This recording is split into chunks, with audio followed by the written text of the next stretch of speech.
There are some people who tell me, ذاكر, suppose if you're driving a car, and if you have a temporary license is a kacha license in India, temporary license.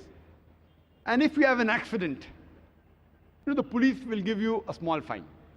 If you have a permanent license, and if you have an accident, the police will give you a bigger fine. Therefore, if you don't read the Quran, and if you don't understand the Quran, and if you make any sin, God will punish you less.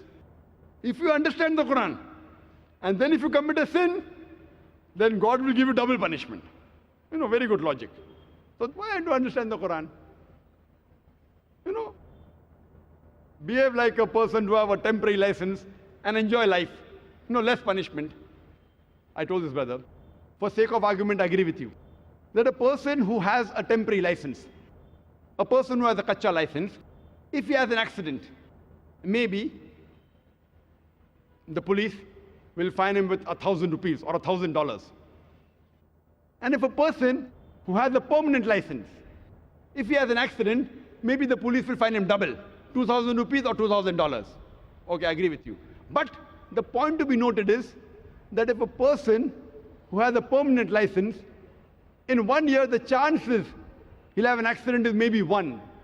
But a person who has a temporary license, who has not learned driving well, the chances he'll have an accident in 1 year is maybe 50.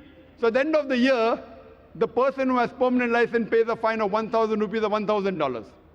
And a person who has a temporary license, he pays a fine of $50,000. A person who has a temporary license pays $1,000. A person who has a permanent license pays $2,000. So if he has an accident once a year, at the end of the year, he pays a fine of $2,000. And a person who has a temporary license, maybe he'll have 50 accidents in a year. At the end of the year, he pays a fine of $50,000 or 50,000 rupees.